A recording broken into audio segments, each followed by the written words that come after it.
Suite aux précédentes vidéos que j'ai faites sur la chaîne dans lesquelles je parlais des différents types de crédits qu'il faudrait éviter, plusieurs d'entre vous m'ont demandé de me prononcer par rapport à la fameuse question de la résidence principale. Vu que c'est un crédit qui est conséquent, qu'est-ce que j'en pense? Faut-il ou pas acheter sa résidence principale? Et il se trouve que pour les personnes de la communauté noire particulièrement, il y a une tendance à vouloir, dans tous les cas, acheter la résidence principale. D'ailleurs, plusieurs pensent que être locataire, c'est jeter de l'argent par la fenêtre. Aujourd'hui, je vais analyser cette situation-là et te dire ce que moi j'en pense. On va donc faire une vidéo en deux parties.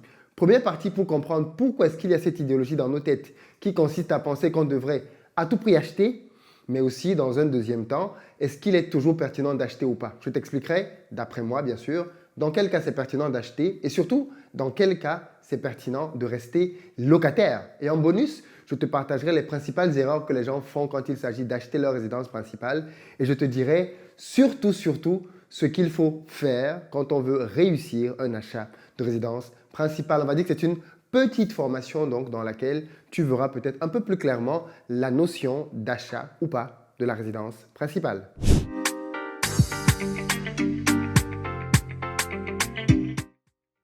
Salut à toi et bienvenue sur ma chaîne, moi c'est Philippe Simo et ici je te parle d'entrepreneuriat et d'investissement parce que je suis convaincu que ce sont les deux piliers sur lesquels la communauté noire doit s'appuyer si elle veut émerger. Donc si toi aussi tu veux faire partie de cette belle aventure, contribuer à avoir un impact dans ta vie mais aussi dans celle de la communauté, tu as deux choses à faire. La première, abonne-toi à cette chaîne et active les notifications pour ainsi être informé de l'apparition de toutes nos nombreuses vidéos business comme celles-ci qui vont t'apporter du très bon contenu. Et puis deuxième chose, va dans la barre de description, clique sur le lien pour recevoir gratuitement le quiz que j'ai créé intitulé Le Révélateur. C'est un quiz qui va te permettre de voir beaucoup plus clair dans la gestion de tes finances et qui va te permettre de répondre à une question ultime. Es-tu ou pas une passoire? Et crois-moi, la réponse risque de te surprendre. Et puis pour ceux et celles qui veulent se former avec nous et apprendre à créer de la richesse, rendez-vous sur notre site investirauppays.com. Alors aujourd'hui, je m'attaque à un sujet très difficile en réalité parce que c'est un sujet dans lequel il y a beaucoup d'idées reçues. Et bien évidemment, quand tu t'attaques aux idées reçues des gens, eh bien forcément, tu vas créer des gens qui sont mécontents. Donc je ne serais pas surpris que dans les commentaires de cette vidéo, beaucoup de personnes viennent pour exprimer leur mécontentement et peut-être même me crier dessus ou me traiter de tous les noms. C'est pas grave, j'ai l'habitude. Mais principalement, je vous invite à rester courtois. Vous avez le droit de penser différemment de moi. Ce qui nous enrichirait tous, ce serait un argumentaire, pas simplement des phrases insultantes à deux balles. Ça, malheureusement, ce n'est pas forcément le bienvenu ici. On est ouvert à la critique et c'est toujours la bienvenue. Donc, moi, je pense que aujourd'hui, on a un background culturel super important et familial qui explique pourquoi est-ce que bien souvent les gens de la communauté noire veulent acheter une résidence principale. D'abord, parlons de ceux qui sont en Afrique. En Afrique, il y a le culte de la maison. Quand on veut savoir si quelqu'un a réussi ou pas dans la vie, l'une des principales choses que l'on veut voir de lui, c'est est-ce qu'il est marié et est-ce qu'il a une maison. Parfois même, est-ce qu'il a une maison avant de savoir même s'il est marié. Parce que dans l'esprit des gens, avoir sa propre maison, c'est un synonyme de richesse, c'est un synonyme de liberté financière. Et donc, du coup, quand nous grandissons dans ce contexte-là, nous sommes omnibulés par l'idée d'avoir sa maison. Et donc, quand nous arrivons en Europe, l'une des premières choses que nous voulons donc faire, c'est acheter notre résidence principale pour se mettre à l'abri. Et d'ailleurs, il y a souvent la pression familiale, les parents qui incitent les enfants à devenir propriétaires parce que justement, dans l'imaginaire des gens, quand tu es locataire, tu es en train de jeter littéralement de l'argent. Et donc, si cette phrase-là peut être vraie en Afrique, et tu vas comprendre pourquoi, elle n'est pas forcément vraie en Europe. Elle est vraie en Afrique parce qu'en Afrique, les gens construisent les maisons avec leur propre argent sans aucun endettement. Très peu de personnes s'endettent en Afrique pour construire leur résidence principale. En général, les parents accumulent de l'épargne et avec cette épargne-là, achètent un terrain, continuent d'accumuler de l'épargne et commencent à construire petit à petit la maison. Et dès qu'ils ont fait le rez-de-chaussée, sans même avoir besoin qu'il ne soit terminé, la famille aménage. Nous, c'est comme ça qu'on a fait et c'est comme ça que beaucoup de familles font. Les enfants vivent avec les parents dans la maison qui n'est pas terminée. Et petit à petit, chaque mois, les parents font un petit truc en plus. Ça peut être une fenêtre que l'on rajoute, ça peut être un mur que l'on monte, ça peut être une fondation que l'on fait. Et donc, au fil des années, la maison finit par être prête. Mais vous allez remarquer que très rarement, je n'en connais même pas, des familles ont construit leur maison en entier avant que les enfants ne viennent habiter là-dedans avec les parents. Ça s'est toujours fait avec les parents qui habitent dans la maison et la font grandir. Donc, si tu veux, il y a la conception effectivement de devenir propriétaire de sa résidence principale, mais le procédé par lequel on passe n'est pas le même que celui que les gens ont en Occident. Et c'est très important à comprendre parce que du coup, celui qui donc effectivement a mis tout son argent pour construire sa maison, eh bien, il n'a pris aucune dette, il ne paye aucun intérêt dessus et finalement la maison lui revient à lui à 100%. Dans ce contexte-là, s'il avait été locataire ailleurs, on pourrait clairement dire que oui, il aurait jeté de l'argent par la fenêtre. En revanche, quand on est dans un contexte dans lequel il y a le crédit, ça change énormément de choses comme tu vas le comprendre dans la suite de cette vidéo. Ensuite, pour les frères et sœurs qui sont nés dans la diaspora, le problème, il est posé différemment. La plupart du temps, la première génération de nos parents qui sont venus en Europe n'ont pas forcément fait les métiers les plus lucratifs de la société. Parfois même, c'était des gens qui étaient ouvriers, qui se sont battus très dur pour pouvoir apporter du pain à la maison pour leur famille et donc qui bien souvent n'ont même pas eu les moyens de pouvoir eux-mêmes, de par leur situation bancaire, de devenir propriétaires de leur maison. Et donc du coup, les enfants ont grandi avec cette frustration-là de voir les parents locataires, de parfois même entendre les parents se plaindre de cette situation-là. Et donc ceci a aggravé chez les enfants l'idée de se dire que pour pouvoir être en paix, pour pouvoir être heureux, il faut que j'achète ma résidence principale. D'ailleurs, vous avez les parents qui incitent les enfants, dès qu'ils commencent à travailler, à acheter une résidence principale pour éviter d'être dans la même situation de fragilité dans laquelle eux, les parents, ont pu se trouver.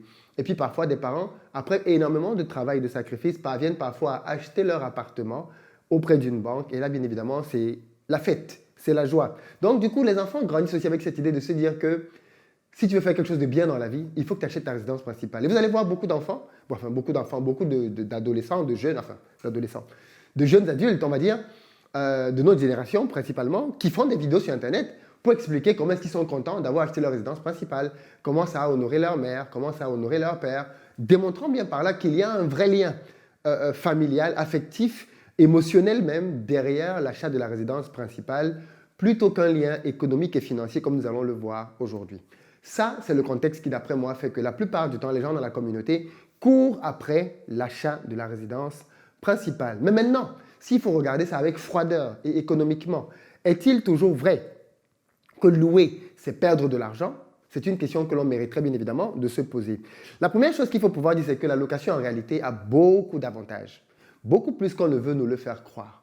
L'un des premiers avantages, par exemple, de la location, c'est le fait qu'en réalité, sur le court terme, être locataire est beaucoup plus économique qu'être propriétaire. On va bien le décortiquer quand on va parler tout à l'heure du vrai coût d'un achat immobilier. Parce que là aussi, les gens se trompent souvent parce qu'ils ne voient pas plein de coûts cachés dans leur achat immobilier.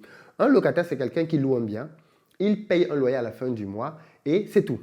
Il a une taxe qu'il paye, qui est la taxe d'habitation, en fonction des pays dans lesquels il est. Et dans certains pays, même cette taxe-là n'existe pas. En France, par exemple, c'est une taxe qui est appelée à disparaître progressivement.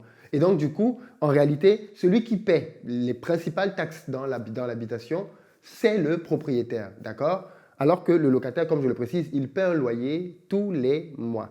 Et en fonction des quartiers dans lesquels on est, ce loyer-là ne suffit même pas souvent à rembourser le crédit du propriétaire. Par exemple, à Paris, c'est quasi impossible d'avoir un locataire qui rembourse entièrement le loyer simplement avec sa traite mensuelle. Le propriétaire a souvent besoin de compléter de l'argent au-dessus. C'est à peu près comme ça que ça se passe dans les villes et dans les zones un peu tendues. Donc, être locataire, c'est louer un bien, d'accord, mais avoir quand même ce gros avantage de finalement économiquement être rentable.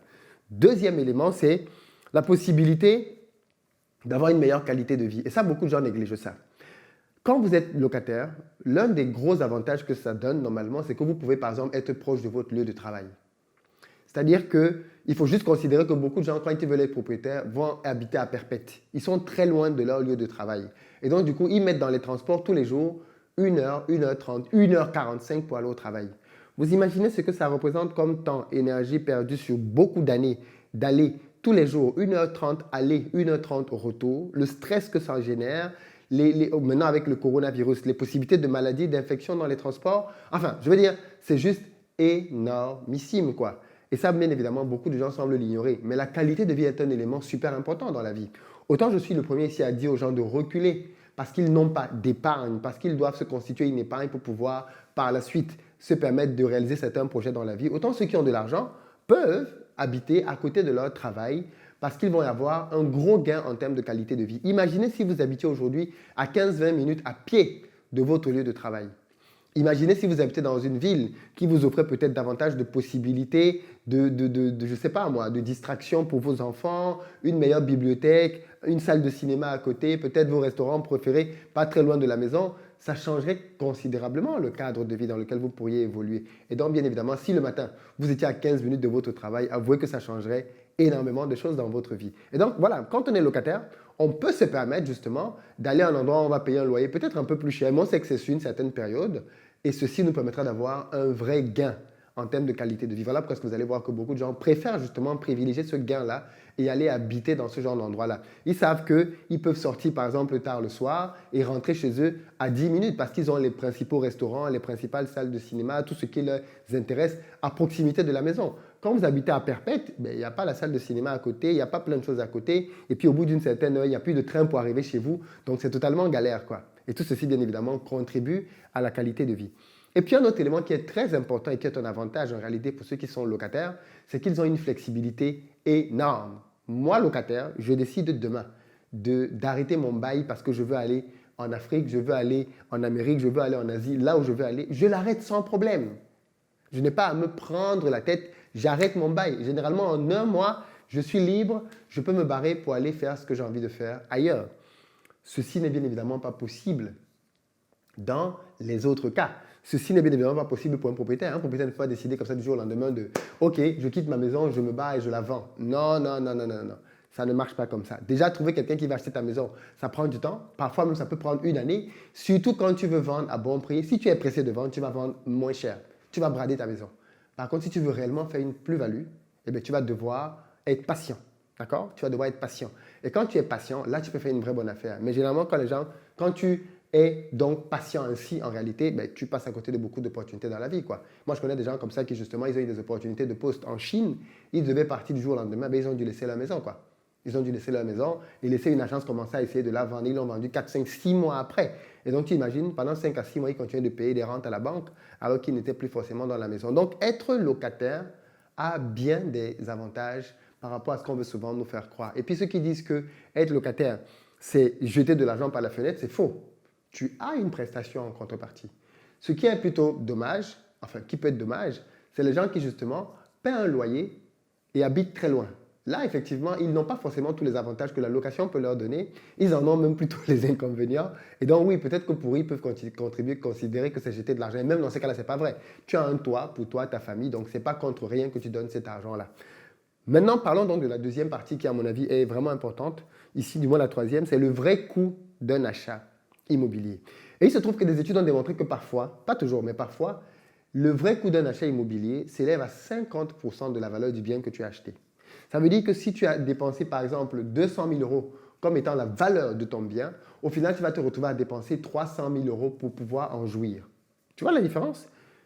Prix affiché, prix auquel tu achètes le bien, 200 000 euros, mais derrière, la valeur réelle, le coût réel que tu vas devoir débourser pour pouvoir pleinement jouir de cette maison va être de 300 000 euros. Pourquoi? Parce qu'il y a deux catégories de coûts. Il y a des coûts directs. Quand tu achètes une maison, par exemple, à 200 000 euros, à ces 200 000 euros-là, tu dois ajouter les intérêts du crédit, tu dois ajouter les assurances pour le crédit, tu dois ajouter les frais de notaire, les frais d'agence, tu dois ajouter les différentes taxes, les impôts que tu dois pouvoir payer en plus. Et tout ceci fait pas mal d'argent. Ça fait vraiment pas mal d'argent. Quand tu prends un crédit à 200 000 euros, quand tu prends la totalité du prêt, généralement tu es autour de 250 000 euros quand tu es à 1,5%. Voilà pourquoi est-ce que je n'accorde pas beaucoup d'intérêt au crédit 1,2, 1,7, 1,8. Ce qui m'intéresse, c'est le coût du crédit. Combien je paie au final ce crédit-là. Vous allez vous rendre compte qu'une maison ou un appartement qui vous est vendu à 200 000 euros, quand vous allez prendre un crédit à la banque, eh bien, vous pouvez vous retrouver avec 250 000 euros que vous devez rembourser à la banque. Bien évidemment, ça fait pas mal de sous. À ça, vous devez ajouter les frais de notaire, vous devez ajouter les frais d'agence. Et tout ceci, s'il faut raisonner en réalité, c'est de l'argent perdu.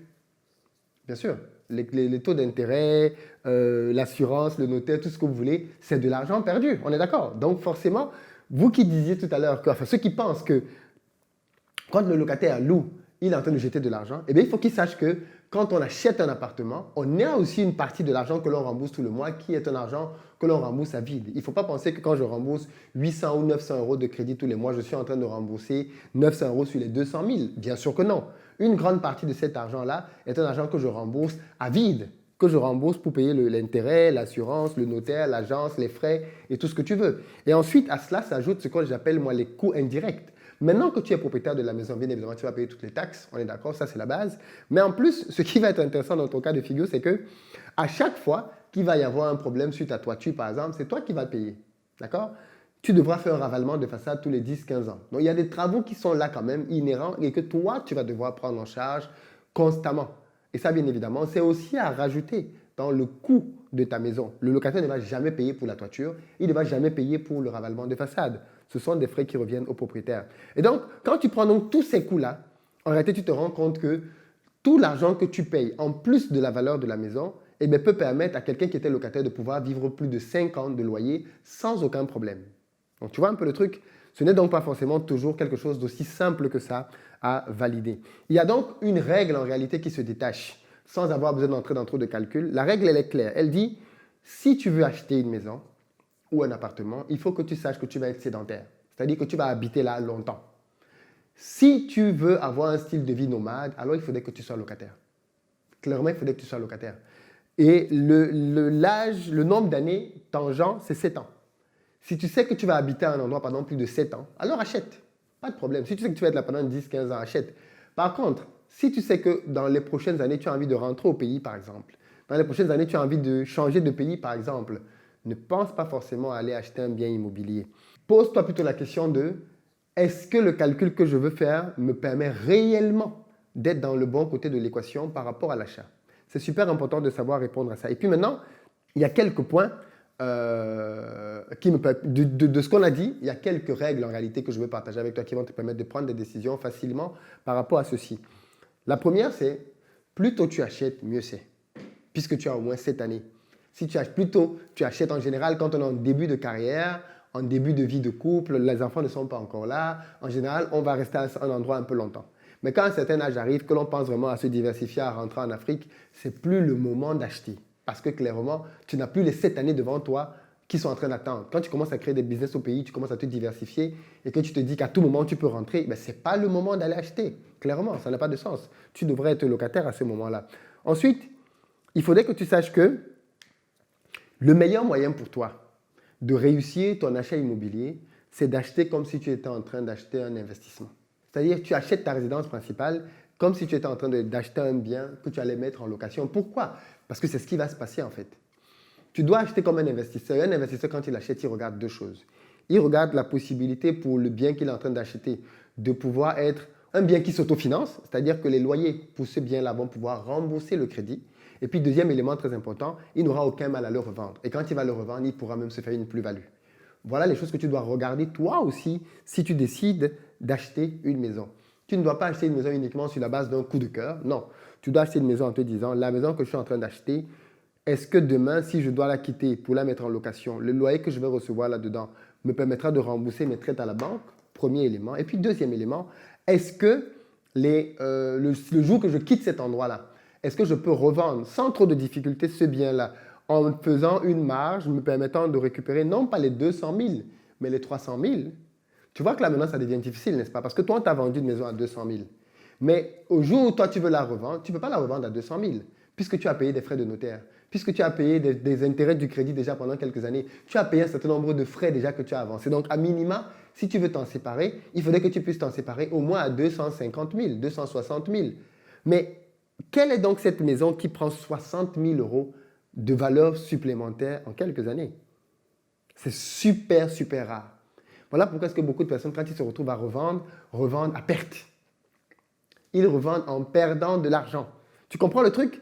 Parce que bien évidemment, ils n'ont pas vécu dedans assez longtemps et au moment où ils ont acheté leur bien, ils ne l'ont pas acheté comme des investisseurs. Ils l'ont acheté comme monsieur et madame lambda. Il y a quelques cas bien évidemment que je proscris clairement. J'aime bien souvent le rappeler ici. Acheter dans un programme neuf, c'est juste pour enrichir Nexitis, je ne sais pas moi, tous les programmes que vous connaissez, Kaufman & Broad et tous les grands noms que vous connaissez. Je vous rappelle, ce sont des commerçants. Ils ne vendent pas les appartements ou les maisons sans avoir une bonne marge dessus. D'accord? Et l'immobilier, c'est un secteur qui est vraiment rentable. Donc, du coup, quand tu vas acheter dans ces programmes neufs-là, moi, je dis que tu es ce qu'on appelle un pigeon. Clairement, tu vas donner de l'argent gratuitement comme ça à ces agences-là, alors qu'elles n'en demandaient pas tant. Il faut toujours, alors il y a peut-être une ou deux exceptions, mais la plupart du temps, ce n'est pas de bonnes affaires. C'est clairement pas de bonnes affaires. L'autre cas de figure, bien évidemment, c'est quand tu achètes au prix du marché. Ça aussi, c'est un non-sens. C'est un non-sens. Quand on réalise un achat, fût-ce un achat de résidence principale, il faut toujours acheter en dessous, mais vraiment bien en dessous du marché. Parce que justement, tu as déjà compris que tu vas rajouter des frais au-dessus du prix auquel tu vas acheter ta maison. Et donc, forcément, eh bien, il faudrait que tu achètes en dessous du prix du marché. Par exemple, là, plutôt que d'acheter à 200 000, tu achètes peut-être à 170 000, tu as déjà 30 000 de marge. Tu vas maintenant rajouter tes autres frais. Parce que si tu achètes à 170 000, tu n'as pas les mêmes frais que si tu achètes à 200 000. 170 000, tu vas peut-être rajouter tes frais qui vont t'amener à 200, 210 000. Et là, déjà, tu es pas mal. 210 000, tu sais que 10 000, tu peux les récupérer en 3, 4, 5 ans dans une bonne ville. Parce que l'immobilier va toujours en prenant de la valeur. Fût-ce même un peu, et il va toujours en prenant de la valeur. Donc, du coup, pour moi, en réalité, le bon cas de figure, donc, consiste à acheter de l'immobilier comme un investisseur. Et acheter de l'immobilier comme un investisseur, en réalité, consiste à acheter un bien qui est vieux, un bien qui est ancien, un bien même parfois que personne ne veut, que personne ne regarde, et ensuite le rénover, l'agrandir et créer de la valeur pour pouvoir le revendre. L'immobilier, c'est comme tout autre business. La personne qui investit en immobilier doit créer de la valeur sur le marché. C'est-à-dire que si j'avais trouvé avant un bien qui était vieux, qui valait 100 000, je dois pouvoir le retaper et le mettre neuf pour qu'il vale désormais 150 000.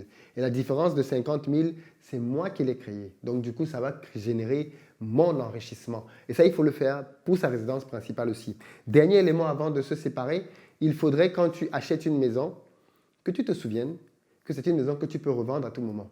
Ça veut dire que ne va pas trop faire dans cette maison-là des choses qui sont beaucoup trop personnelles. Parfois, tu vas dans une maison, tu vois des gens qui ont mis des dessins bizarres, des couleurs, des jets d'eau, des trucs qui font que quand quelqu'un vient pour visiter la maison est tellement personnalisée au goût de l'autre qu'il ne voit pas comment est-ce qu'il peut la transformer pour lui-même. Je ne dis pas qu'il faut avoir une maison neutre, non. Mais il faut mettre des choses dans ta maison qui sont facilement démontables, enlevables. Les couleurs, des peintures, tout ça, ce n'est pas compliqué. Le jour où tu veux partir, tu repeins en blanc. Mais si tu commences à faire dans ta maison certaines transformations de pièces, certains rajouts de petites pièces, certains trucs que tu colles sur les murs et qui sont difficiles à enlever, tout ça, le jour où il va falloir que tu partes ou que tu revendes, peut devenir des goulets d'étranglement. Ce que j'ai proposé de faire, c'est que demain, dans la vidéo que je vais te proposer demain, je vais te montrer un cas de figure concret, mais vraiment concret, de comment acheter une résidence principale pour générer de l'argent. Je vais te montrer une des stratégies les plus puissantes qui existent en immobilier et qui sont clairement les bienvenus.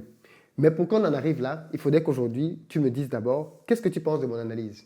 À quel niveau est-ce que tu penses que j'ai raison? À quel niveau est-ce que tu penses que je suis complètement à côté de la plaque? Tu me partages ça dans les commentaires. En tout cas, moi, ce que je te dis là, c'est la stratégie que j'applique.